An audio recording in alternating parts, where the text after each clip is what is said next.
አቤቱ በዳዊት ልመና ወደ አንተ ጮኻለሁ።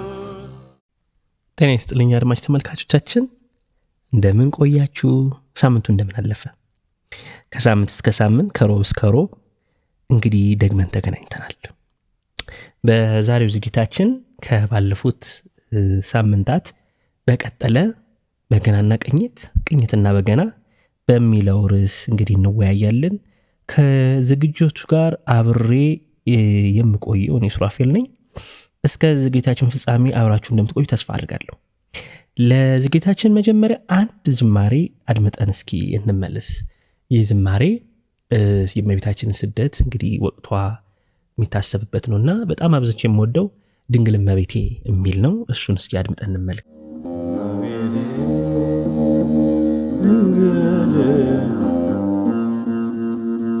ድንግል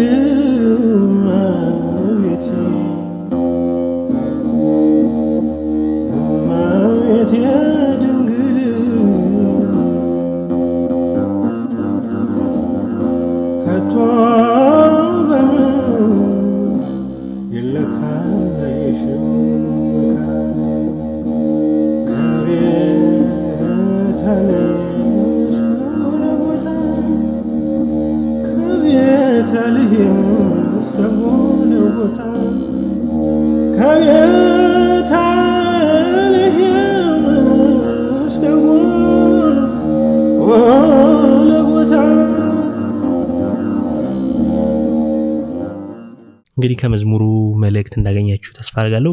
በጣም ወደው የእመቤታችንን ስደት የማስብበት በተጨማሪ ደግሞ መከሯን አምስቱ ሐዘናቷን የማስብበት መዝሙር ነውና ድንግል እመቤቴ ደጋግሜ ያንን ስጠቅሰው በጣም አዛኝነቷ፣ ትህትናዋ፣ በዛው ልክ ደግሞ ክርት ያለች ከርታታ እመቤት የሁሉ ጌታን የሁሉ ባለሟልን ለዓለሙ እንዳላቀረበች እንዳልሰጠችን ግን የተንከራተተች እመቤት፣ ስቃይ የበዛባት እመቤት፣ ምስኪን እመቤት እንደሆነች ደግሞ ያስታውሰኛልና የእመቤታችን እንግዲህ ስደት እንዲሁ ቸል ሊባል የሚገባ አይደለም። እንዲሁ ደስታውን ብቻ አስበን መርሳት የለብንም ሐዘኗና በጽጌ ጾም በገናና ስደቷ ይዋሃዳሉ። የአባቶቻችን ያ ድምፀ ማሐዜኔ እውነትም መስረቅረቅ ይጀምራል፣ መውረድ መንቆርቆር ይጀምራል። ምክንያቱም ሐዘኗ የበገነኛውም ሐዘን ነው፣ ስቃይዋ የበገነኛውም ስቃይ ነው፣ ብቸኝነቷም የበገነኛው ብቸኝነት ነው። በገናዬ አንቺ ነሽ ጓደኛ የሚለው ያቺን ወቅት ብቻዋን ሆና የ15 ዓመት ብላቴና አንድ አረጋዊ እዚህ ገባ የማይባል አቅም የሌለው አንድ ምስኪን ሴት ሶሎሜ አንድ ፍሬ ልጇን ይዛ ከሀገር ከመንደሯ ርቃ በስደት ያውም ሰው ቤት አይደለም፣ በስደት ያውም ሰው አስጠልሏት አይደለም፣ ከዋሻ ከበረሃ ከብርድ ከዛ ከቆላ ከደጋ ስትል የኖረች እመቤት ናት። እንደውም ያስጠጋት እንኳን አላገኘች። የምታሳዝን ምስኪን እናት እሷ ናት። ማንም እሷ ሊመስል አይችልም። እና የእመቤታችን ስቃይ እውነት ለመናገር እንዴት በምን አይነት ቃል ሊታሰብ እንደሚችል አላቅም።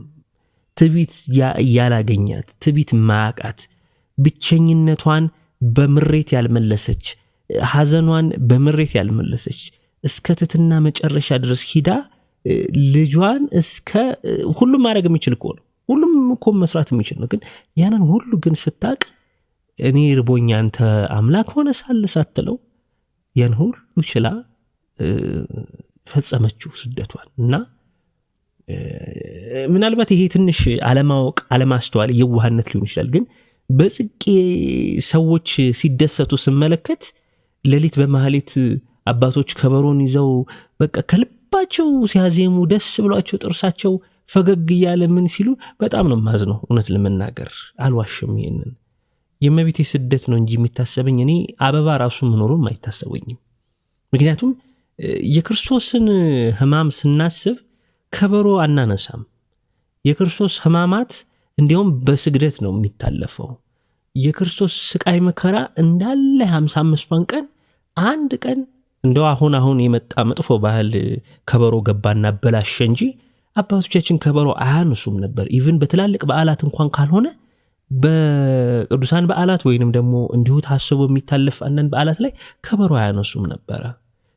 እንግዲህ ዘመን ጥሩ አይደለም። በአሁን ሰዓት ብዙ ነገር ማለት አልፈልግም፣ ግን ይበልጥ ደግሞ በዚህ ሌሊት ላይ ደግሞ ደስታ ተሰምቷቸው ያንን ሁሉ ነገር እያሰብን ነው ብለው ደግሞ በዛ በተሰንሰ ሰዓት እንደው በጣም ደስታ ሲያደርጉ ስመለከት አት ሴም ታይም አዝናለሁ። ምክንያቱም እኔ በገናዬ አንድ ቀንም ደስ የሚል ነገር ነግሮኝ አያውቅም። ስቃይ ነው የሚነግረኝ፣ እሷን መከራ ነው የሚነግረኝ።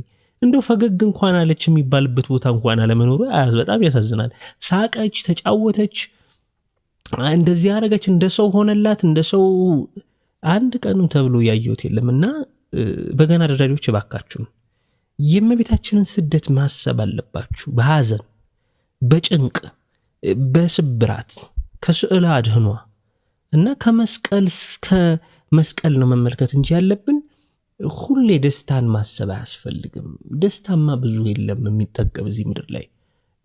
ሐዘንም እስከ መጨረሻው የሚዘልቅ የለም። ግን ምንድነው ደስታውን ብቻ እየፈለግን አንተው። ብቻ ብዙ አልኩኝ በዚህ ጉዳይ ላይ። ወደ ቀደመ እንትናችን ልመለስ፣ ስንወያይበት ሆነ ነበረው ርዕስ። ይሄም የሚቀጥልበት ምክንያት በገናው ያንን ዜማ ስርዓትና በተጨማሪ ቅኝት ስርዓት የማስጠበቅ ፍጹም ኃይል አለው።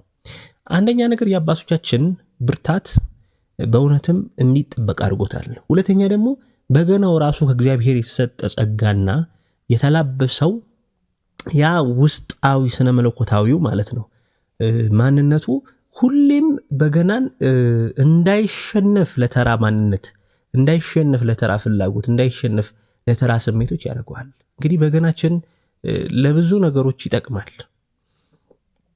ከፈውስ በተጨማሪ በሰዎች የዕለት ተዕለት ህይወት ውስጥ እንደ ጋይድ ላይንስ ሆኖ ይጠቅማል። ይሄን ማስተዋል ግን የሚቻለው ከበገና ጋር ህብረት ያላቸው ሰዎች ስንሆን ነው። ቅኝቶች አንዳንድ ጊዜ የስሜት ዳር፣ የፍላጎት ዳር፣ የሰዎች አለመጥገብ ዳር ሆነው ይገኛሉ። ይሄ ደግሞ ሰልፊሽ ማንነታችንን ይገልጸዋል። እና ቅኝቶች በጣም ስሜት ተኮር ሆኖ ማለት በገናው እየተሸነፈ ይመጣል ማለት ነው። ይህ ማለት ደግሞ በገናችን ትልቁ ዓላማው ሰዎችን ማቀብ፣ መሰብሰብ፣ ወደ አንድ ሐሳብ ማምጣት የሚለው ነገር ምን እየሆነ ይመጣል ማለት ነው? እየከበደው ይመጣል። የኛ ስነ ባህሪ ደግሞ ጣዕም ይወዳል፣ አዲስ መልክ ይወዳል። እና እኛ ይበልጥ ለስሜቶቻችን እየተሰበርን መጣን ማለት፣ ለስሜቶቻችን እየተገዛን መጣን ማለት ምን መሆን ይጀምራል? የሰው ፍላጎት መደሰት ብቻ፣ ደስታ ማጣጣም ብቻ። ያ ደግሞ ተቀባይነት የለውም፣ ሃይማኖታችንም አይፈቅድም። ሁለተኛም ደግሞ የኦርቶዶክሳዊ አስተሳሰብም ዓለማውም አይደለም። እና በጣም አብዝቼ የተረዳሁት ነገርና አብዝቼ የመረመርኩት ነገር ቢኖር የቅኝቶቻችን ማነስ በበገና ላይ፣ በተጨማሪ የቅኝቶቻችን መለዘብ፣ ከስሜትና ከግጥሞችም ራሱ መለዘብ፣ ከዛ በላይ ደግሞ ትልቁ ነገር ውስጣዊ የሆነ ምርምርና ድግግሞሽ ያለው የዕለት የዕለት የሰው ልጅ ዕጣ ፈንታን የማሰብ አባዝ ያለባቸውና ቅኝቶቻችን ጊዜያዊነትን አይመለከቱም። በቅኝቶቻችን ውስጥ ተደጋግሞ የሚነሳው ስሜት ሰው ልጆች ማረጋጋት ነው፣ ስሜት መቀነስ ነው፣ ወደ ራሽናል የሆነ ማንነት ሰው እንዲመጣ ነው፣ ምክንያታዊ ወደ መሆን እንዲመጣ ነው። እና የክራርን የመሰንቆን ሂደት በአሁኑ ሰዓት ስንመለከት ከእድገታቸው አንጻር እንኳን መወዳደር በገና አይችልም። ምክንያቱም የሄዱበት ፔስ ለበገናው አቅም ራሱ ያሳጠዋል። ዳሩ ግን ሁለቱም በሚሰጡት ስሜት ውስጥ የደካማነት መንፈስ አለ። የደካማነት መንፈስ ብቻ ሳይሆን የብቸኝነት መንፈስ አለ። ያ ብቸኝነት ደግሞ ምን ያመጣል ከተባለ ያልተገባ ቁዘማን፣ ያልተገባ ስሜቶችን፣ ያልተገባ ደስታዎችን፣ ያልተገቡ ይሄ የመፈላሰፍና ኢነርጃይዝድ የመሆን። በገና ኢነርጃይዝ ሰዎችን አያረግም። በገና ኢነርጃይዝ ሳይሆን የሚያደርገው ሰዎችን በገና ወደ ውስጥ ማለት ነው ገብተው ጥልቃዊ ማንነታቸው እንዲመረምሩ ነው የሚያደርገው። ራሽናል ሊሆን ነው፣